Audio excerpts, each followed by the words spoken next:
Hello, this is Alejandro Abrati from Believe in Yourself, Believe in Your Business, and welcome to the Spanglish World Networks and Single TV channel 250 and 251. Please remember to download both the Single TV app and the respective app stores on iOS and Android devices. While you download, make sure to rate and leave a comment. The app is free and is available in Google Chromecast, Amazon Fire, Roku, and all smart TVs. Today, I am happy to have a very good friend, Ambereen. Ambereen or Ambereen? How do you? Umbrine, close enough. So we are colleagues in the high performance. So this is something that I love to do, and I know that Ambereen also love it a lot. And she do it in a different way. So that's why I am more excited today because it's going to be in a way of connecting with family and all of that. So how are you, Amber, today? I'm excited, doing well. How about you? I am doing very well. Today is a very good day. A little bit tired, but it's okay. What makes it uh, good? yeah. What makes it good for me? I closed a couple of clients this today, so I am so happy for that, and I keep like working on myself all the time. That's something that I like to do, like finding what are the things that how I can fine tune my life. So that is very happy, and I am happy when I am in that mood of finding little things to change and fixing them. So it's great. Love that. So how it works the program, Ambreen. First, we'll start off. What are you doing now? I did a little bit of the introduction, but I want you to give a little bit more details of what are you doing now, and then we're going to go back in your life, how you develop this like interest and this passion to do what you are doing now. So let's start with what you are doing now. Yeah, right now I am serving families through high performance coaching, where I take them on a 3 month journey of the high performance habits. And we kind of focus on what does it mean to have clarity with your family? What does it mean to have use energy to interact with each other and to actually unite and unify? How is it possible for you to be more productive? What is the value of quality time over the quantity of time? Talk a lot about influence, how each single one of us does not choose our families, but we are put into our families for a reason. So, how do we influence each other better to rise and become more courageous, unified together? So, my mission is to actually take families on a journey where they create an irreplaceable and an authentic bond shared around acceptance, gratitude, and just values that are common between all members. Mm, awesome. So let's go a little bit back in your life that where you want to start. It's okay. There are some people who like, okay, before I was born, there was a problem between my parents. So it's okay if you go to that level, or if you want to go a little bit in your childhood or in your teenager or when you started to be a mom. It's okay. But I want to start to know like some moment of truth for you that started to help you to become who you are and to start to understand really this thing like okay why families are so important, and it's a no, like what we were saying in the program, it's something that can change everything in your life.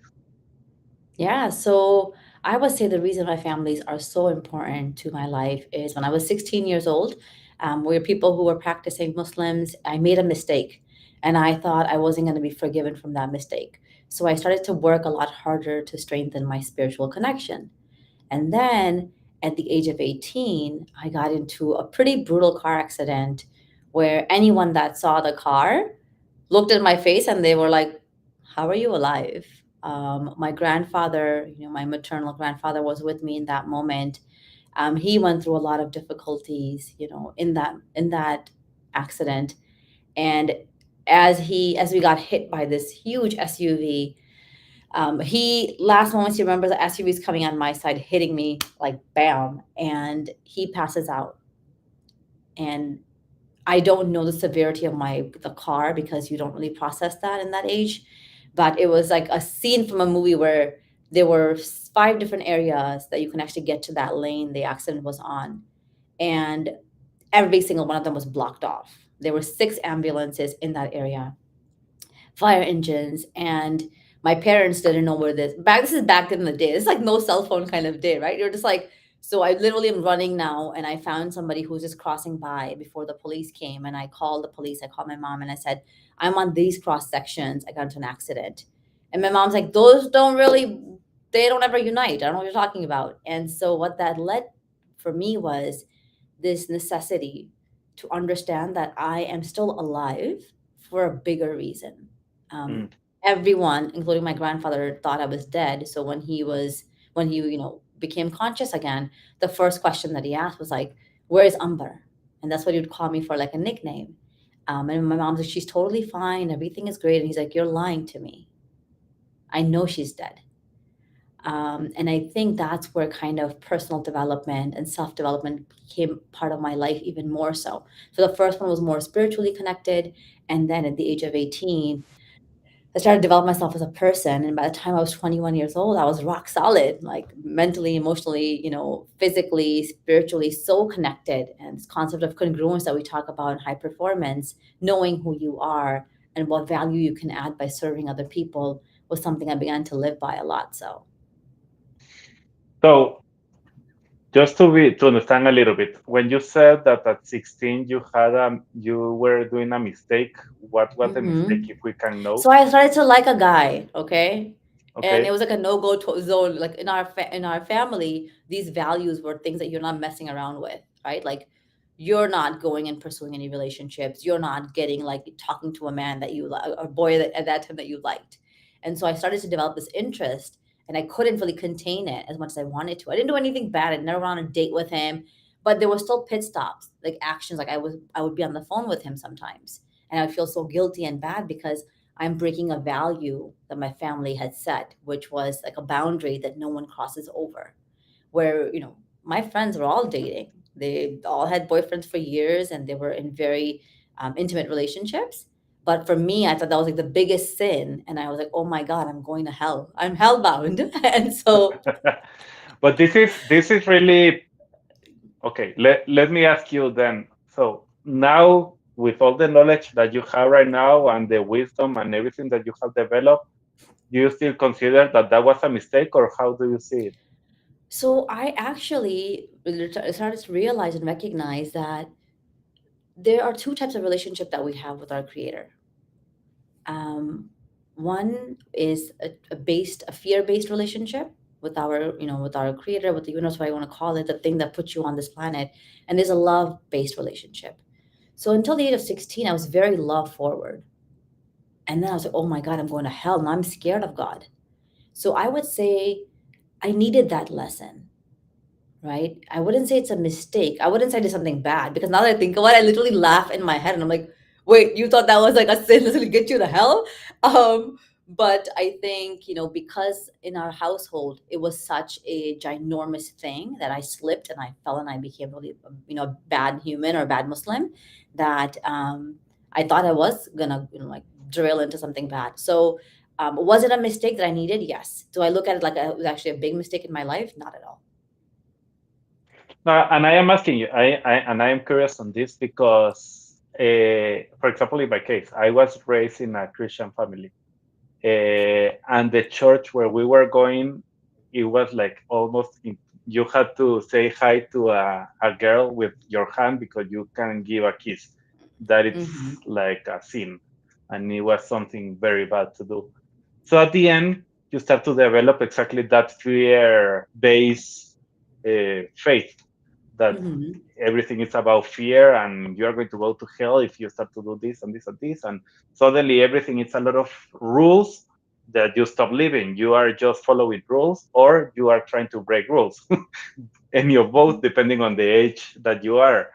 So and that's something that happens a lot in families. So it's like, okay, you want to have your kids in a safe environment and you don't want them to anything to happen to them, and you start to put rules and you start to put things and you start to say things to them in order to keep them safe.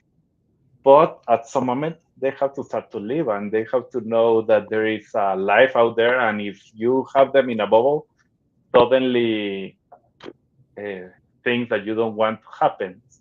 So, uh, And how, that's a great point that you mentioned, because I think the one of the foundations and the reason why I chose the word acceptance as something that's the value that I add into the lives of families when I coaching them is your kids are going to make mistakes. Your parents are going to make mistakes. Your parents are going to say, okay, I will be more respectful to you when guests are come over, but they'll make the same mistake again and again. But understanding that we need to accept our families with their flaws, with their challenges, because we're all a work in progress is so important. And I think that's where the distinguishing factor now comes, where are my kids going to slip? Yeah. Will they make a lot of mistakes? Most definitely. But as a mother, if I can tell them those mistakes are open and they're welcomed because they shape who you are, kind of going back to my own mistake, then it's okay. And if we as parents can champion our children and give them the safety and the security that they need to be authentically themselves, mm, then what a beautiful relationship that you've built for a lifetime. And that, of course, evolves, right? Right now, they're just your kids. Then you have more relationships, right? Like you have nieces and nephews. Then you are a grandparent. And it kind of keeps going, but it's these foundations that bond is so irreplaceable. It's so strong that it benefits you from generations to come, which you may not see in this coaching, in this coaching program. so let's start to understand from your point of view. Okay, there is the clarity session that you are going to help families to have clarity on how to be better or how they can connect better. What is exactly what happens in that session when you are working with families? Yeah. So in that session, the way that I'm doing it is I'm dividing it up into 2 different weeks. Normally, it's a 1 week power course. But because I have family members, all come from different stages of life, I really want them to even understand and define for me what does it mean to have clarity, right? And each single family member kind of tells us, well, this is my North Star. This is where I want to go. This is what I see for my future. And that requires a lot of work. But the beautiful thing is, you open up this platform where the families are talking about what they want from life, what they desire from life, right? And I was talking to my nephew today about this, and I was like, every single person has a different definition of what it means to have clarity. But what happens in the clarity session is we start to kind of develop those foundations, those frameworks or pillars, whatever you want to call them, that are the shared values. Because if you're clear on those values, whether it be 4, 5, 6, whatever your family wants to design and define, then you have such a marching point to go from, right? So one of the family members, they say, you know what? We just love to have fun. What is a family who loves to have fun, laugh, create new experiences? Okay, well, if that's one of your pillars, how are you going to have fun consistently? And so they say, well, I think once a month we can plan an adventure, right? Every single month you have something like October, right? You had Halloween, November, you have Thanksgiving. You can plan an adventure around that, add more fun to your life. And so that's where clarity really comes in to say that these are your foundations. And if you strengthen these and work consistently on just those, 5 or 6, you can really start to elevate this unit of our as within a family. And I believe this is, I want to go a little bit deeper on this because I like a lot something that you are saying.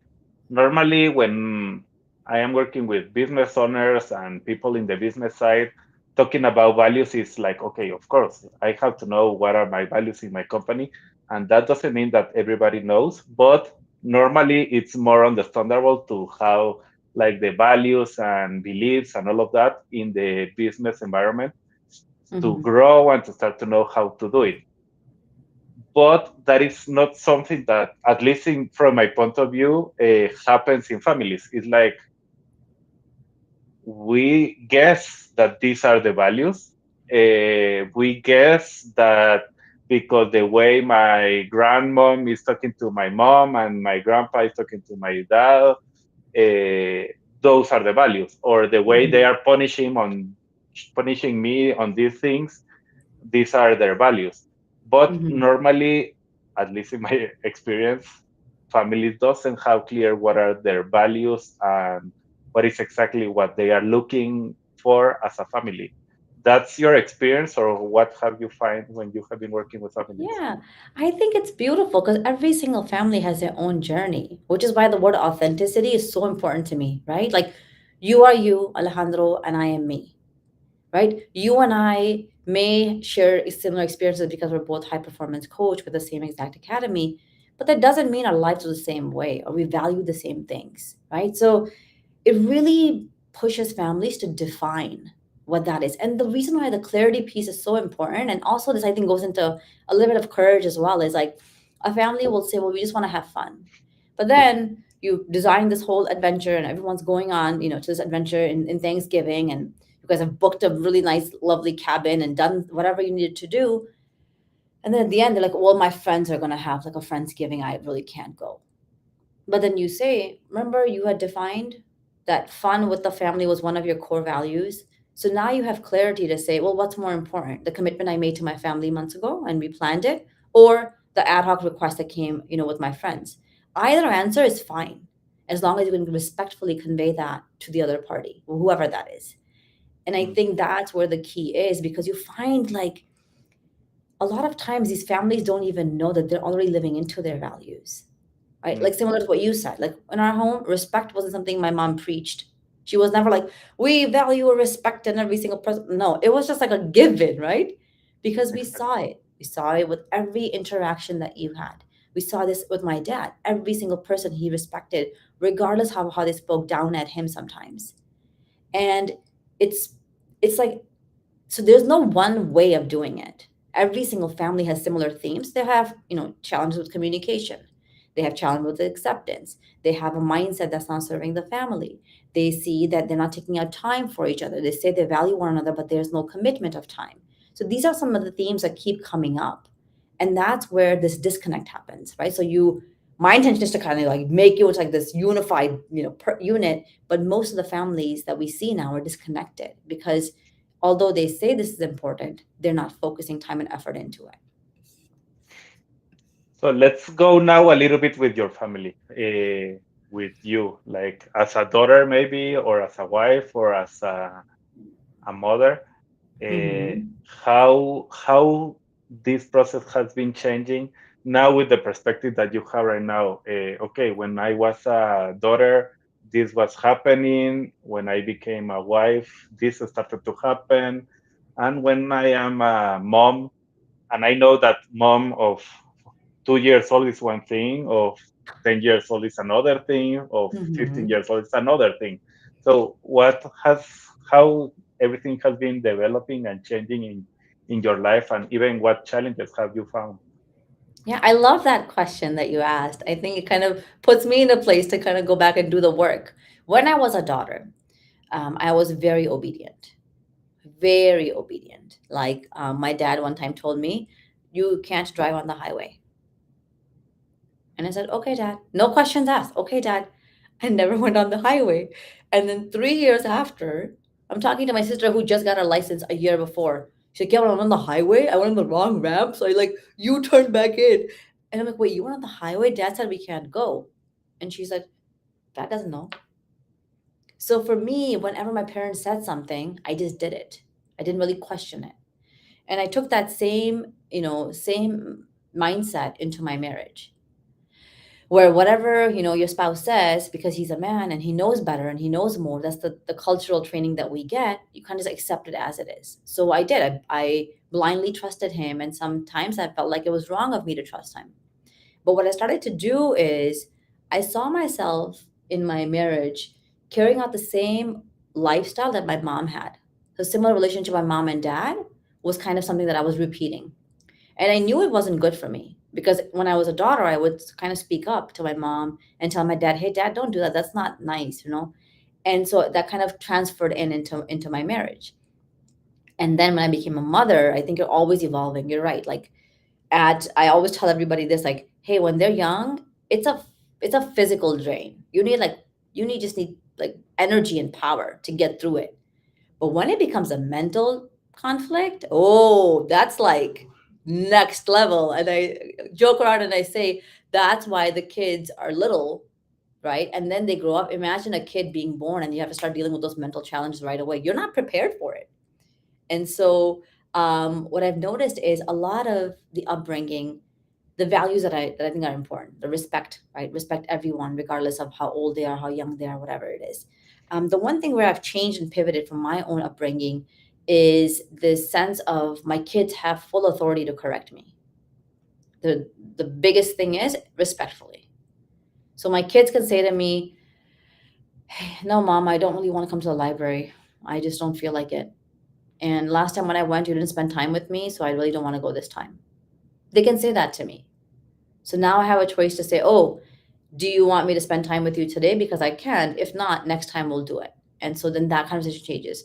When my kids sense that I am in not in the best mindset and the best tone of my voice, they'll be the quickest ones to correct me. Like I can be upstairs coming down the stairs, like, "Hey, mama, like, can you just chill out?" And you're like, "Okay, well, chill out," right? Or they'll say, "Hey, you said you were gonna do this with me today. It's 7 o'clock. Are we still doing that?" And so this checks and balances system, which in our culture is a no-go with parents. You can never ever hold your parents accountable ever.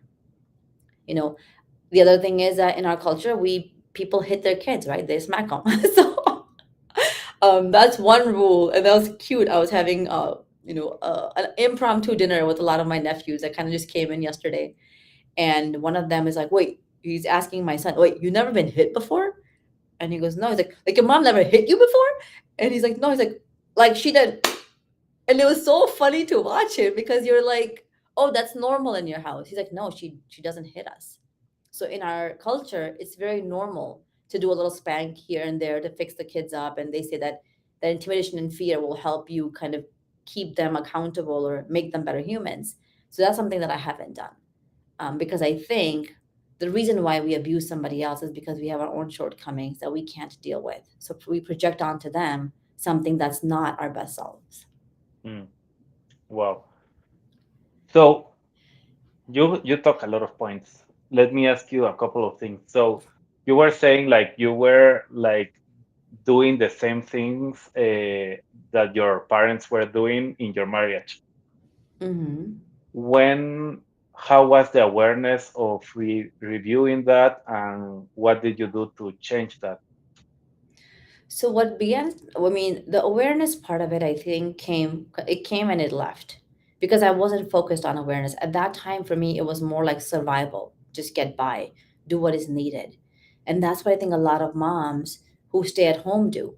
Because sadly, the culture that we live in says unless we bring home money, we're of no value and use to society.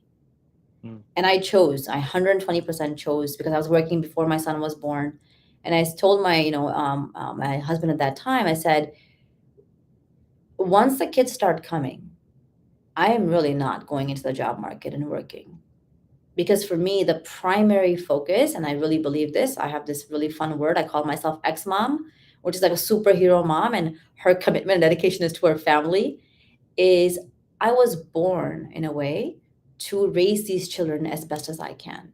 And in my mind, I can't do that if I am working a full time job and trying to be my best with the most present energy, give them the food that they need, attention, the love, everything that's required to raise these children. So, those things, I started to see that they didn't really think, people didn't think of them as values or value adds, kind of like, oh, you're like worthless because you're just a stay at home mom. But then my perspective began to shift to say, I'm the homemaker.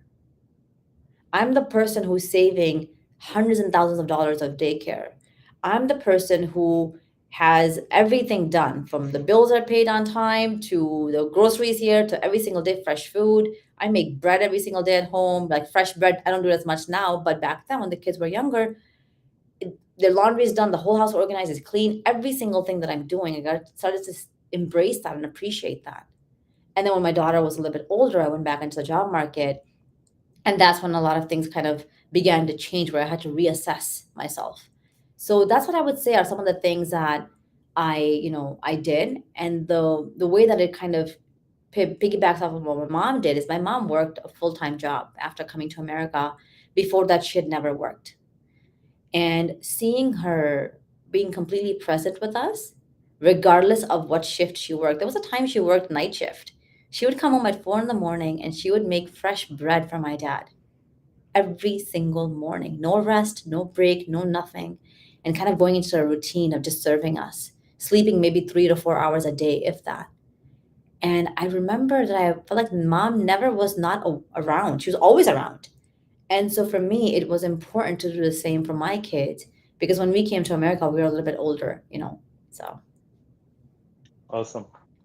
Um, so with let's go back to the clarity session. When you are having this clarity session, what happens, because you are working with families, the whole family normally, right? Depends if they are mhm, very little, the kids, of course, it's not going yeah. to be there. But uh, what happens when you start to see that the parents have some values and the kids have other values, according to them, like they want to be free, break free, and they will Mhm, have a kids, I want respect, and the other one, I want to have fun. That it's exactly mhm. maybe the opposite. I don't know.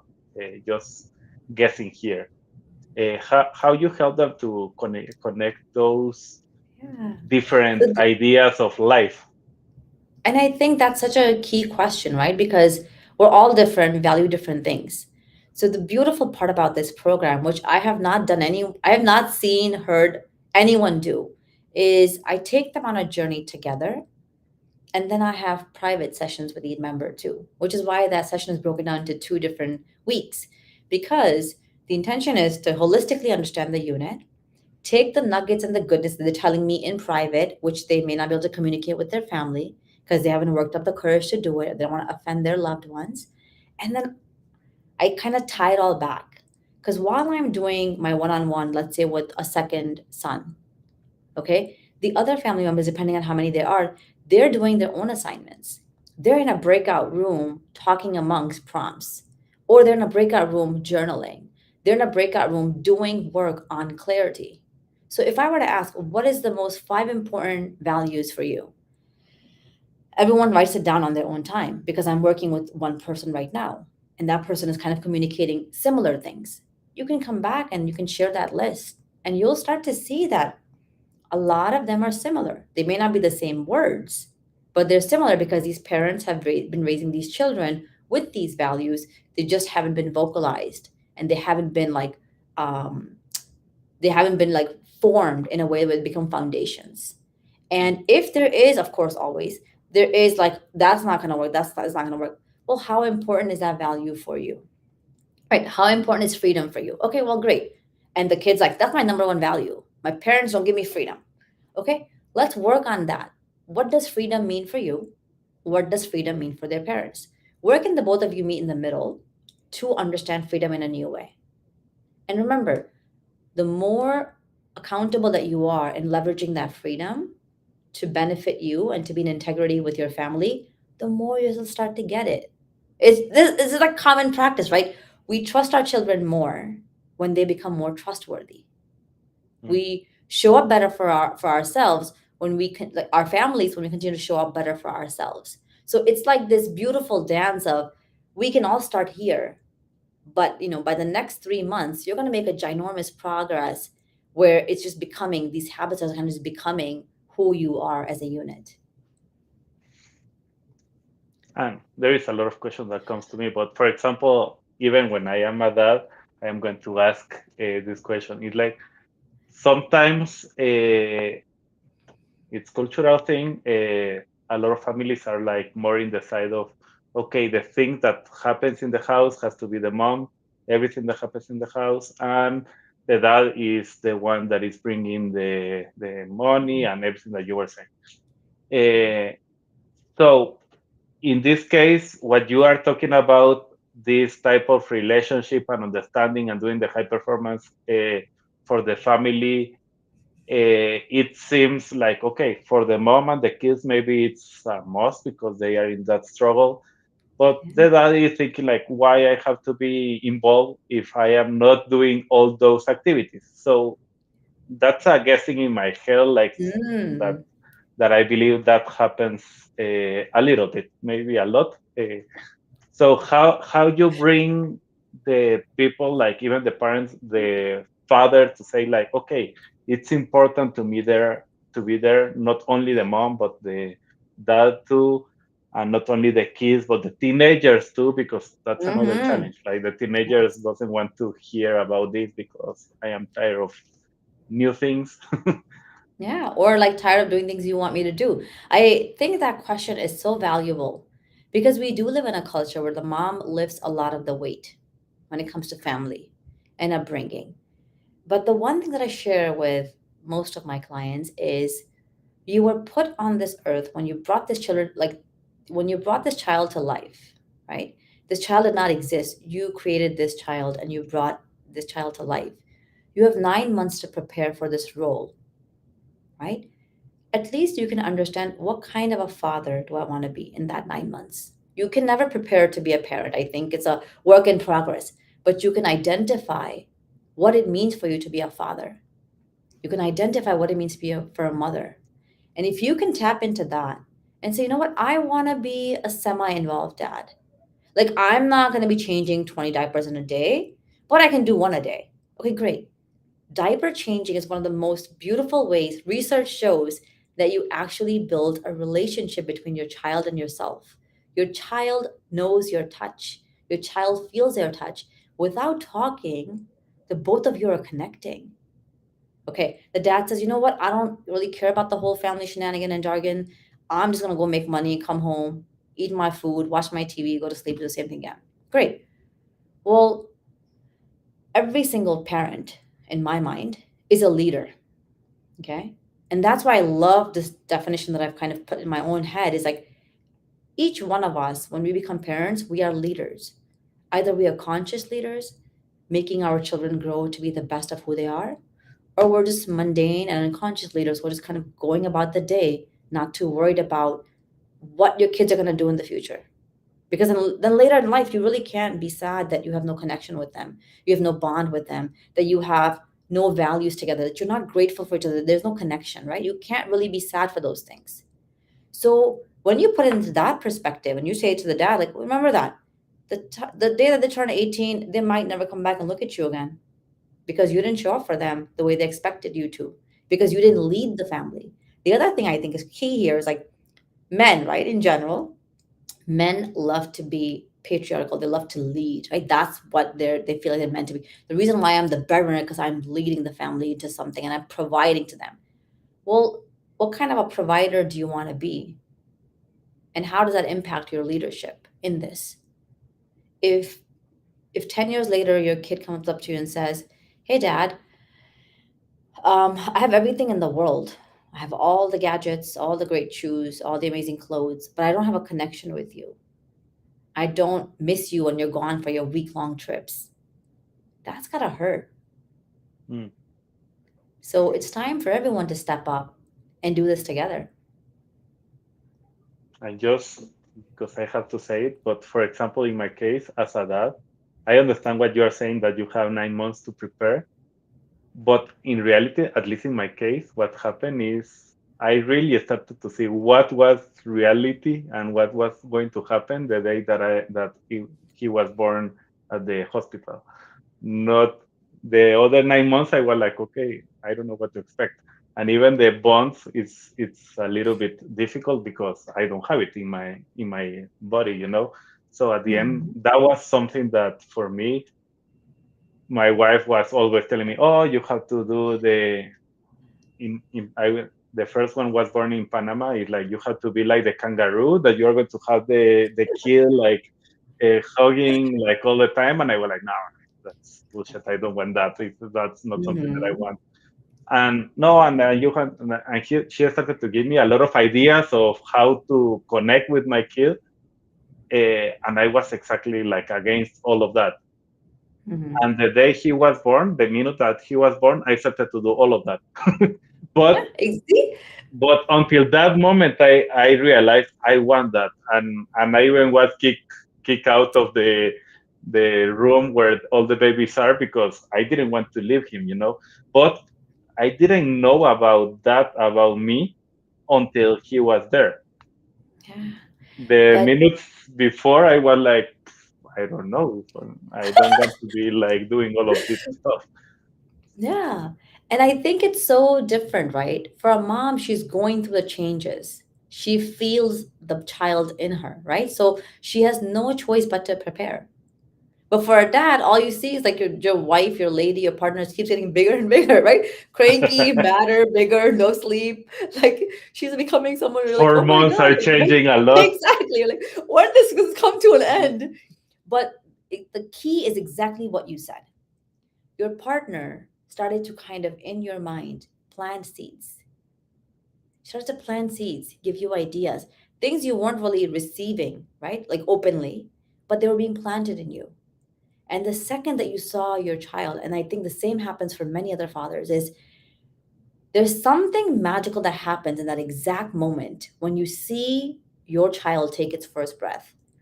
And you're like, whoa, like it's a feeling that you can't describe, you can't validate, but it's in you.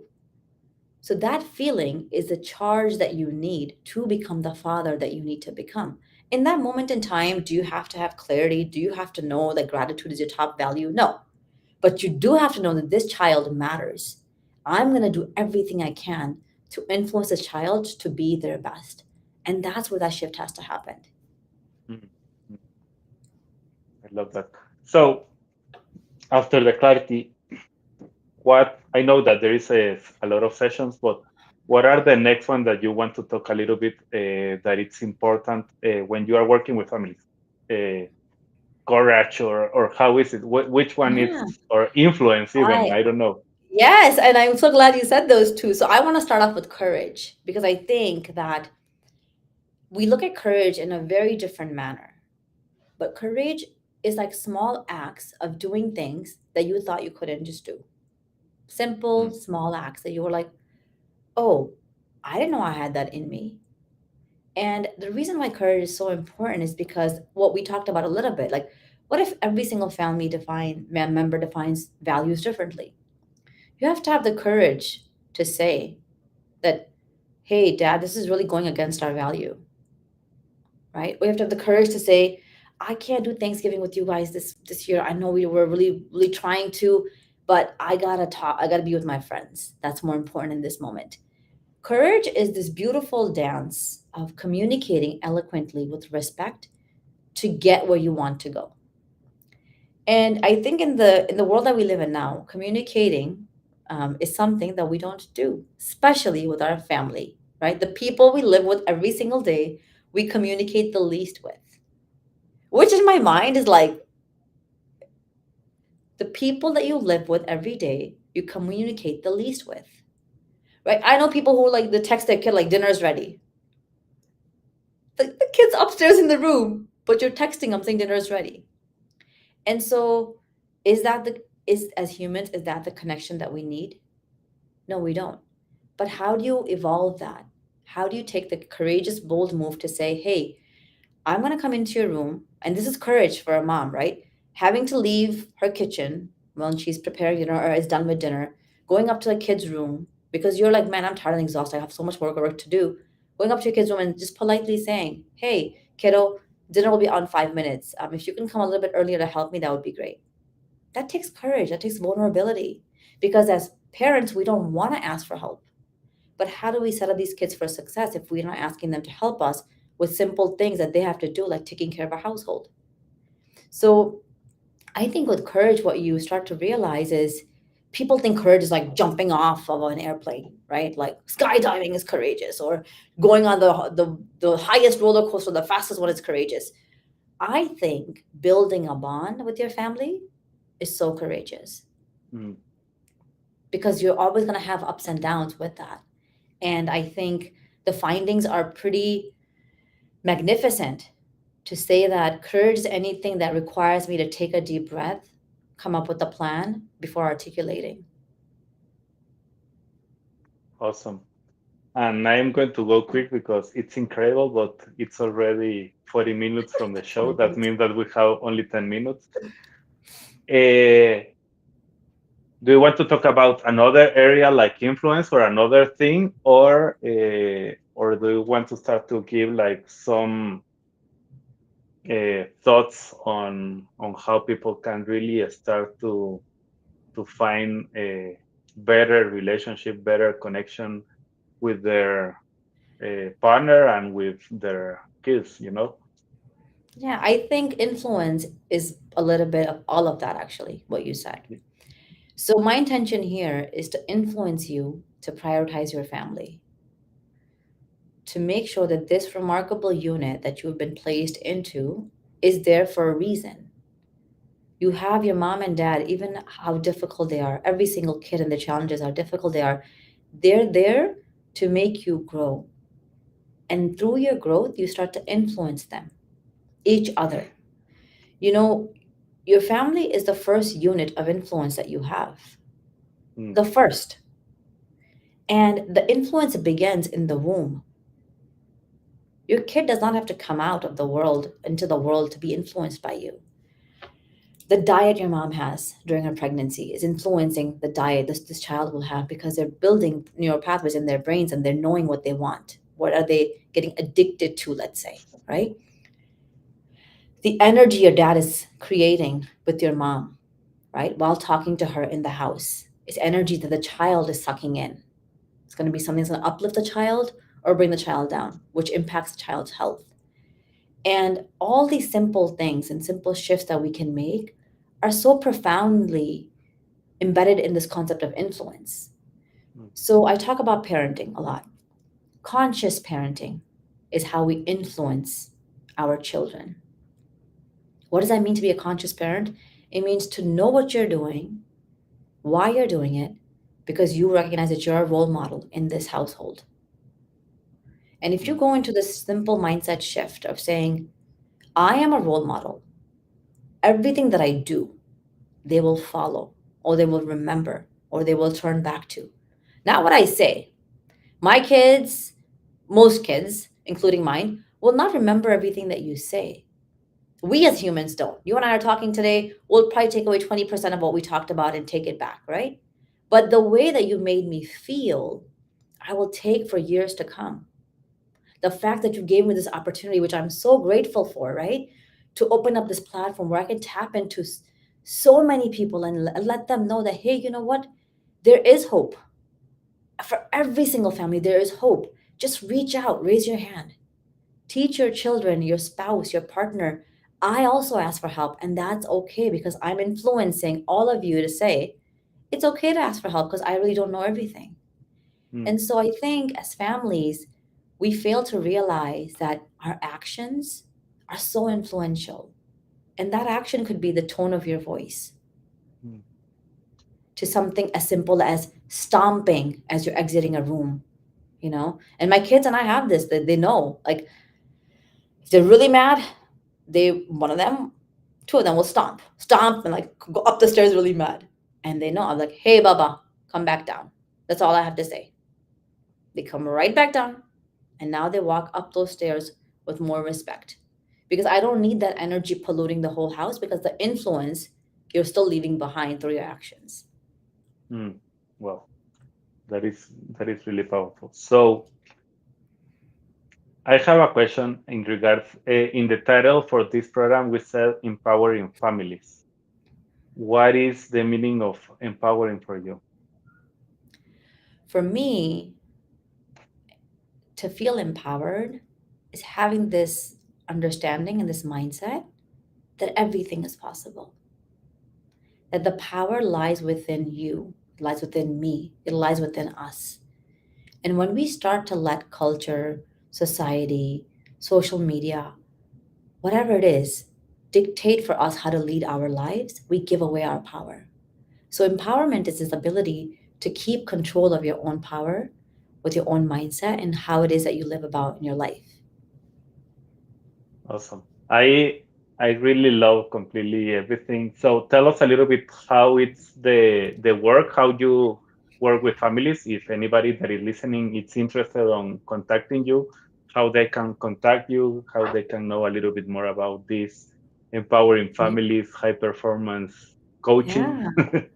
I love that. And I think like I really want to touch upon this before we close is this sense of gratitude is something that I really want to build into families because gratitude is one of the biggest predictor of joy, Mm, which I think every family can use more of.